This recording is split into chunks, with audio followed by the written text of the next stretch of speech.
Halo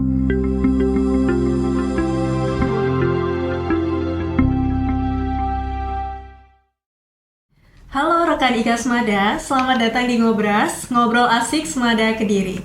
Bersama saya, host spesial Ngobras, Aya dari Semada 2019 bersama rekan saya. Dengan saya Lydia Sekar 2007. Kali ini kita bakalan ngobrol santai bersama narasumber dari alumni Semada Kediri yang penuh inspirasi nih. Nah, kali ini kita kedatangan Dr. Ferdy Iskandar, pemilik Rumah Sakit Melinda. Selamat malam, Dok. Selamat malam, Mbak Aya. Selamat malam. Oke, mungkin kita bisa mulai dulu dari Dr. Ferdy Iskandar, bisa memperkenalkan diri secara singkat, nama, angkatan berapa, profesi saat ini apa, dan lain sebagainya. Silakan. Ya, selamat malam. Saya Ferdy Iskandar, alumni dari SMA 2 angkatan 2000. Sekarang saya sebagai salah satu direksi rumah sakit swasta di Kediri dan cukup aktif juga di beberapa organisasi kesehatan, terutama di ID ya, ID Kota Kediri. Oke, terima kasih ya, Dok ya. Nah, ada hal yang menarik dari podcast malam ini bersama Dr. Ferdy, yaitu Dr. Ferdy dulu adalah anak band yang sekarang jadi dokter. Jadi luar biasa sekali ya, teman-teman. Nah, kita mau nanya nih, apa kenangan paling berkesan selama jadi siswa di Semada dari Dr. Ferdy? Apakah ada kejadian yang bikin ketawa atau menginspirasi adik-adik kita semua dan lain sebagainya? Mungkin boleh diceritakan. Oke. Kejadian yang berkesan banyak, namanya SMA itu selalu banyak cerita ya. Iya. Tapi salah satunya yang paling berkesan buat saya ya, saya tuh salah satu siswa yang memenuhi semua kriteria untuk disebut sebagai siswa yang gagal gitu. Qualified. Semua Verified ini. juga ya, Dok, ya, verified. Terverifikasi. Oh, siap, Dok.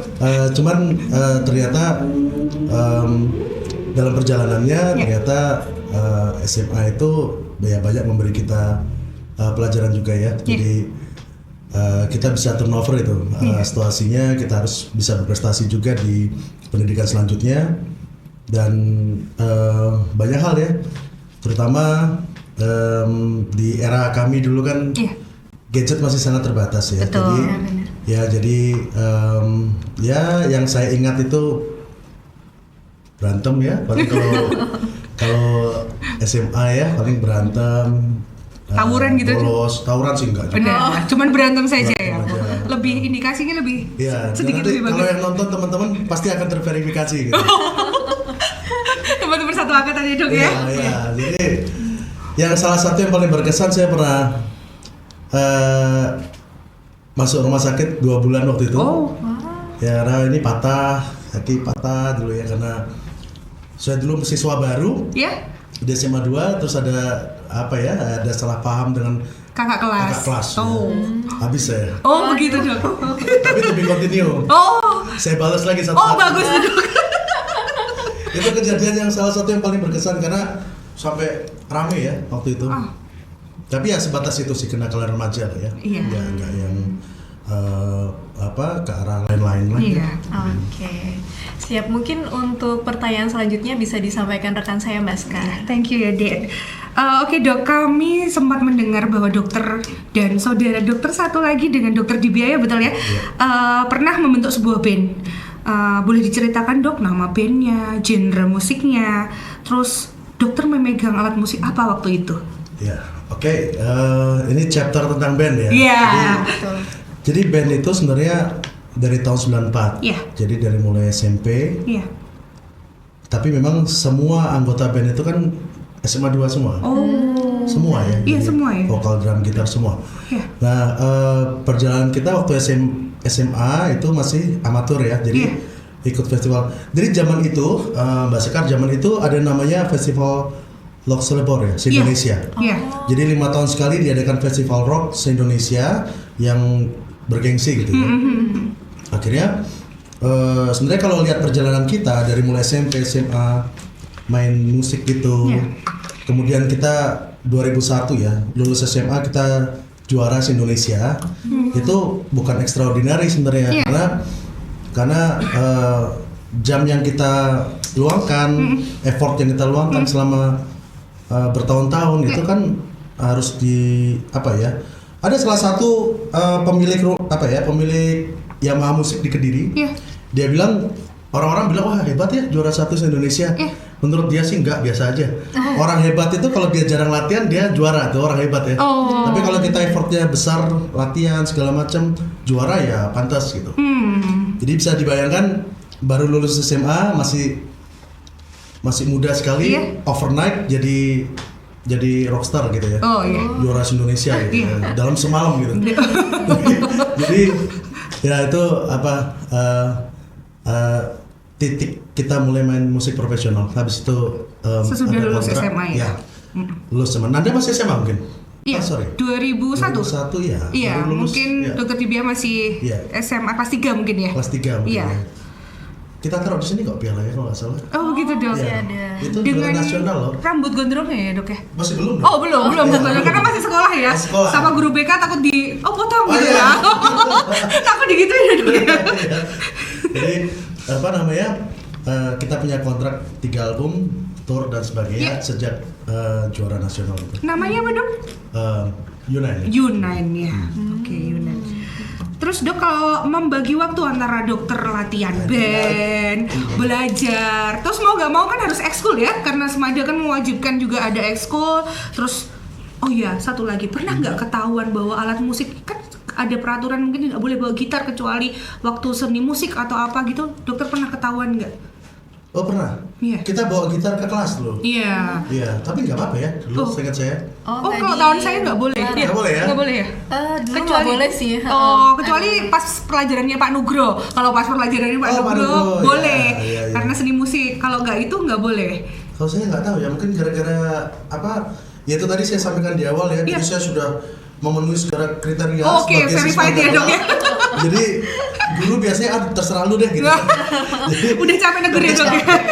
Sekali waktu pernah ketiduran di kelas saya antara tidur sama enggak. Siapa yang tidur? Ferdi ya. Udah biarin aja deh. Oh gitu. Udah sampai di titik itu sekarang malu ya. Oh iya. Lebih di. Dan anak saya nggak nonton nanti. Baik dok. Oke. Terus membagi waktunya gimana dok antara latihan band dan sekolah?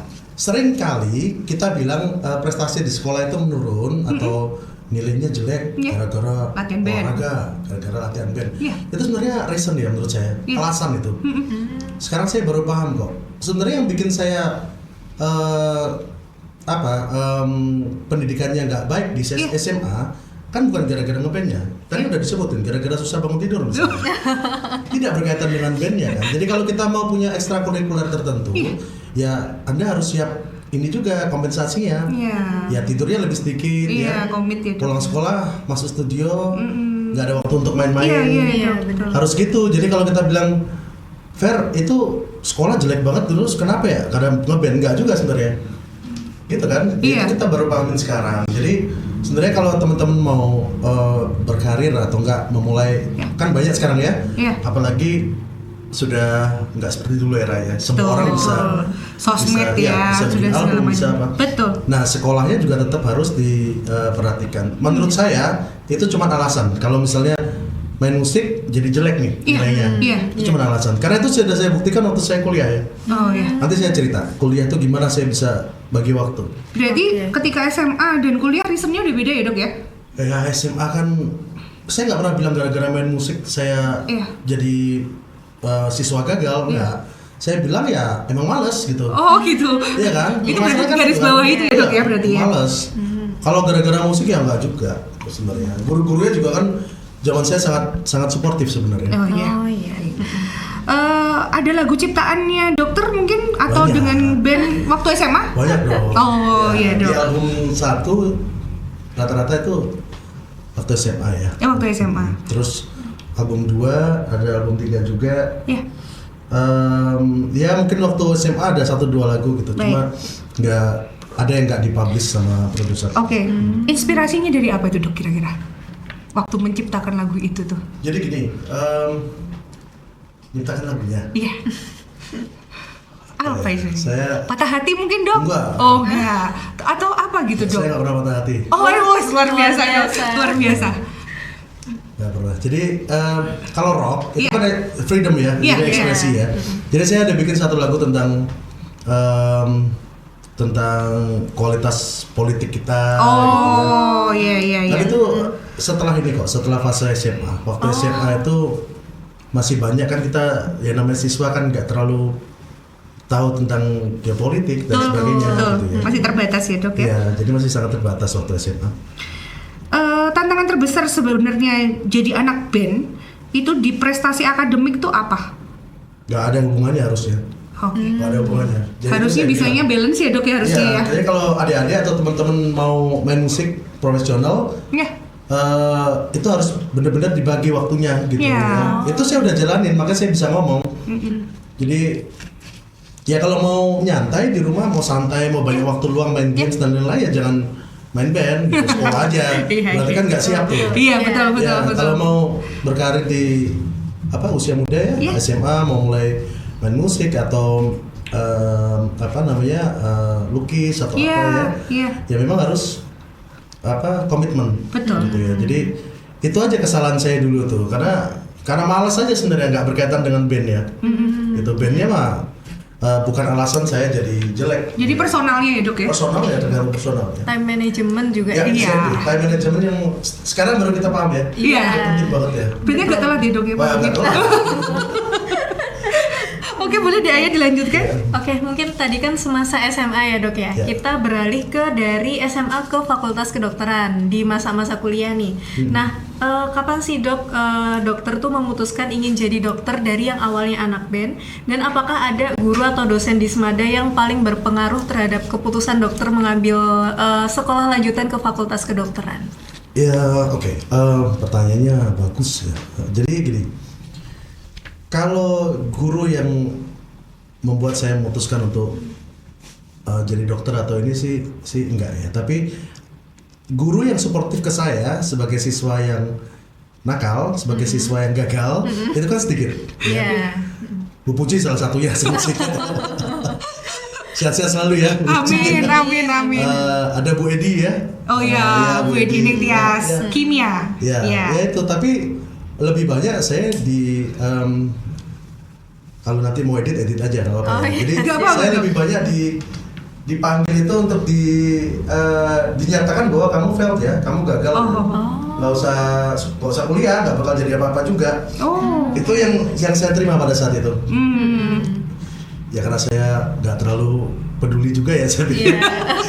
Jadi nggak saya masukin ke hati juga, Iya. ya sambil jalan aja. Iya, dong. Tapi itu yang saya terima dari guru-guru kita pada saat itu. Karena menurut saya era pendidikan saat itu kan masih jadi mempersiapkan siswa untuk kondisi saat itu aja ya. Betul. Sebenarnya jadi itu salah satu masalah pendidikan di kita tuh kan itu. Jadi kita semua tuh disiapkan untuk era ini gitu.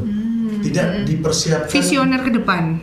finansialnya, Iya. gimana manajemen finansial atau Iya. untuk apapun nanti perubahan di Depannya. kedepannya Iya. kita bisa beradaptasi. Iya. Betul. Jadi begitu saya memenuhi kualitas atau memenuhi kriteria sebagai siswa gagal, ya kelar udah. Jadi saya dipanggil ya dibilang nggak usah kuliah, nggak bakal jadi apa-apa juga. Langsung gitu ya. dicap seperti itu ya dok Seperti ya. nggak ada yang percaya potensinya dokter. Iya Nggak ada. betul. Bukan nggak ada. Sebagian besar bilang udah deh nggak usah kuliah deh, kamu udah Kamu nggak usah. lanjutin bandmu aja. Ya ngeband aja apa segala macam gitu. Berbeda dengan situasi di rumah ya. Iya. Ya saya cukup beruntung, saya sangat beruntung punya orang tua yang sangat suportif Iya. dan orang tua saya juga banyak dikasih masukan teman-temannya, lu anaknya dibiarin main musik gitu kan. Tapi orang tua selalu bilang tuh, terutama papa ya, udah biarin aja, anak tuh ada jalannya sendiri-sendiri kok. Betul. Yang penting dia dibimbing aja, dia suka musik atau segala macam.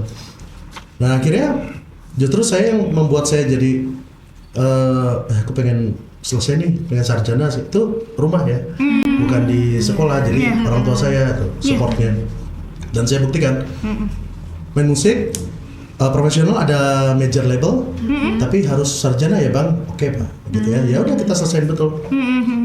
Bahkan setelah selesai satu, saya ada beberapa options waktu itu, karena saya suka dunia penerbangan waktu itu, jadi mau ambil license di Melbourne atau sekolah lagi S2 hukum atau sekolah lagi kedokteran gitu kan, macam-macam. Spesialisnya yang Umum. masih umum. Iya. Akhirnya saya ambil 2. Jadi saya kuliah 2, S2 master saya perdata dan paginya saya kuliah kedokteran. Luar Nggak mungkin biasa. ya? Mungkin. luar biasa dok. Mungkin. Kenapa nggak mungkin? Sehari itu ada 24 jam loh. Iya kan? Iya. Sehari itu ada 24 jam. Yang jadi masalah itu nggak mungkin kalau kamu maunya tidur 8 jam sekali, 8 jam sehari. Iya. Nah kalau kita ngalah aja, tidur 4 jam sehari, pagi sampai sore saya di kedokteran, maghrib sampai jam setengah 11 malam saya di Ubaya untuk ambil S2 Hukum. perdata hukum. Jadi Iya. saya jalanin itu selesai juga, nggak Alhamdulillah. Iya. Luar biasa dok. bisa. Keren. Di Sekarang saya lagi sekolah. Sekolah lagi dok. Ya, saya ambil double degree malah, ambil luar Mars biasa. sama MM. Oh ya Terus untuk manajemen. ininya ya rumah sakitnya ya Iya. dok ya. Iya. Di mana dok? Kalau Di boleh? Bandung. Di Bandung. Salah satu swasta. Iya. Keren. Luar biasa. Oke, berarti di rumah itu selalu ada mama, papa, dan keluarga yang jadi support system Iya, ya dok iya, ya. pastinya. Oke. Selanjutnya dok, proses masuk ke FK itu kan pasti sangat berat ya. Dari SMA yang awalnya time managementnya mungkin agak berantakan, kayak males dan terverifikasi sebagai anak yang susah bangun dan lain sebagainya. Nah itu strategi belajar apa yang dokter terapkan untuk masuk ke fakultas kedokteran itu? Oke, jangankan dari SMA. Sekarang teman-teman lihat di media sosial bahwa sekolah kedokteran itu kan sangat-sangat apa ya, seniorismenya, Iya. ya. Kemudian udah ngalah-ngalahin, itu memang betul seperti itu. Jadi saya aja yang dari S1 hukum Iya. masuk lagi kedokteran itu aja kerasa loh, beda sekali gitu. Jadi sekolah kedokteran itu ya memang selain teorinya dia harus excellence ya. Iya. Nanti ada lagi fase selanjutnya, terutama setelah dokter muda, Iya. dokter isip yang Kok asik? zero mistake ya. Jadi nggak boleh ada kesalahan. Jadi begitu ada lakuin salah sedikit kita udah kena hukum gitu ya. Tapi menurut saya itu membentuk kita jadi profesionalis yang ini ya, yang excellent gitu loh. Biasa kan kalau bikin salah diingatkan atau dimarahi, Betul. nggak ada masalah menurut saya. Iya. Mungkin di generasi sekarang itu jadi masalah gitu Iya, ya. betul. Iya. Masuk dalam bullying. Iya. Oh zaman dulu lebih serius. Saya yakin tanya aja teman-teman alumni Semada yang sekolah kedokteran, apalagi PPDS ya, Iya. pendidikan dokter spesialis babak belur itu, pasti babak belur. Tapi ya masih paling hukumannya kan nggak sampai pukul-pukulan ya, nggak sampai ini ya, masih nggak ada masalah. Jadi memang untuk masuk sekolah kedokteran Iya. harus niat bener ya. Iya. Yang niat aja susah, apalagi yang disuruh orang tua ya nih. Benar. Harus benar-benar dari dirinya sendiri ya dok ya. Ya, dan ingat ya, kalau situasinya nggak terlalu menguntungkan buat kita yang di dunia kesehatan hari ini, ya situasi global kita itu Iya. nggak terlalu menguntungkan praktisi kesehatan secara finansial juga. Oh begitu dok. Saya yakin semua dokter akan Agree sama ini ya. Dengan pernyataan saya pasti setuju. Iya. Jadi ya memang harus niat dan memang kita ngabdi lah ya. Iya. Iya, betul. Pengabdian Iya. ya. Oke, mungkin ada pertanyaan lagi nih dok. Apa perbedaan tantangan jadi mahasiswa kedokteran dulu versus jadi dokter profesional saat ini? Tantangan yang dirasakan? Kalau sekarang jadi dokter praktisi ya di rumah sakit atau di vaskes ya, Iya. atau klinik pribadi atau Iya. apapun. Iya. Ya tantangannya pasti sekarang ini kan masyarakat nggak seperti 15-20 tahun yang lalu. Iya. Iya. Masyarakat sudah bisa cari semua informasi, Google, AI dan segala macam. Ya. Iya. Yang membedakan adalah ya dokter tuh harus tajam gitu dia.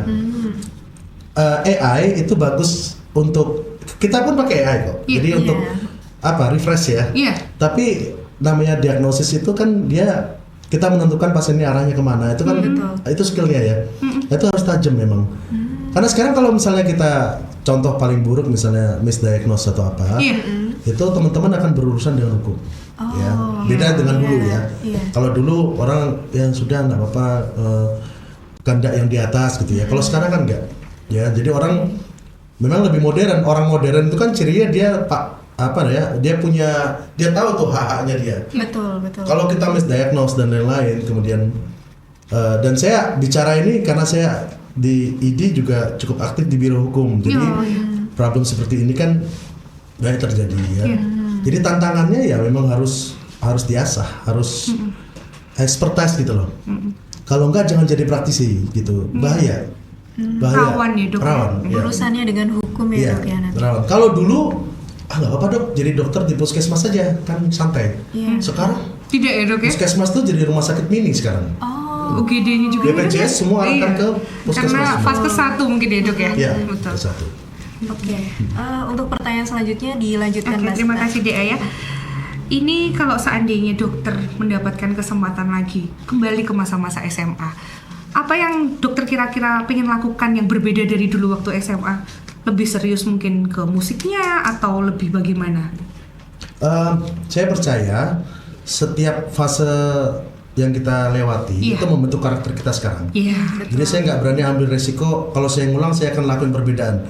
Jadi kalau pertanyaannya, Gambling ya, kalau Dok, ya? ngulang lagi, kira-kira gimana? Saya lakuin sama. Itu bentuk karakter ya. Iya. Jadi kan saya bilang tuh, setiap orang juga punya temponya Iya, masing-masing. betul.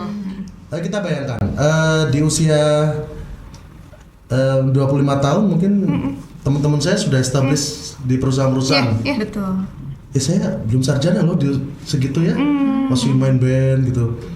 Setelah skipping kita percepat lah ya 15 tahun berikutnya. Ya nggak ketinggalan juga ternyata kita. Jadi ya Waktunya itu berbeda. works in mysterious way ya. Jadi Iya, dia betul. punya ininya sendiri-sendiri. Timeline gitu. masing-masing. Ya, Iya. timeline setiap orang tuh beda-beda. Beda-beda. Iya. Sama saya yakin setiap orang tuh punya potensinya dan dia bisa baik kalau dia ditempatkan di posisi yang sesuai gitu. Iya, betul. Ya itu yang saya lakukan di bisnis saya sekarang. Jadi menaruh orang yang tepat dengan talent yang tepat di posisi yang tepat. Betul. Maka manajemen rumah sakit akan lebih baik gitu ya. Gitu. Kalau kebiasaan semasa SMA dokter yang dokter rasa berkontribusi besar pada kesuksesannya dokter sekarang tuh apa? Ya support dari beberapa guru-guru ya pasti lah itu ya. Kemudian juga masa SMA ya terlalu banyak yang positif ya kalau saya itu masalahnya. Jadi Bupin masih ada? Bupin sudah nggak ada. Ini cucunya Bupin ada tuh. Wah, itu cucunya Bupin. Wah, jadi tau nggak? Saya ceritain ya. Iya. Karena saya harus berangkat sekolah, Iya. karena dimarahin kan kalau bolos terus di rumah. Jadi saya bawa PS2 ke rumahnya Bupin yang Oh, belakang. yang di belakang. Kan kalau kita masuk makan, sampingnya itu ada kamar Bupin. Iya. Oh, Tahu di nggak, situ, Mas? Dok. Di situ saya main PS aja sih. Oh, boleh. Nanti kalau dicari guru saya lari-lari gitu. Oh. Ya. Itu cucu Bupin beneran. Iya, cucunya Bupin. Mantap ya. Mantap. Oke dok, untuk motivasi buat adik-adik yang bercita-cita sebagai dokter ke depannya, tapi ragu karena faktor biaya atau persaingan, mungkin dokter punya motivasi apa? Ini pertanyaan susah ya. Ya jelas. Jadi gini ya. Kesempatan untuk sekolah kedokteran itu Iya. tidak mutlak persoalan biaya. Iya. Enggak ya. Jadi ada banyak cara juga yang kita bisa membantu gitu ya. Tapi memang kalau kita punya keterbatasan biaya Iya. itu harus dipikirkan baik-baik karena sekolah kedokteran itu panjang ya. Iya. Panjang, belum lagi dan itu belum menghasilkan loh. Sampai 4 tahun tambah 2 tahun tambah isip. Berarti 8 tahun.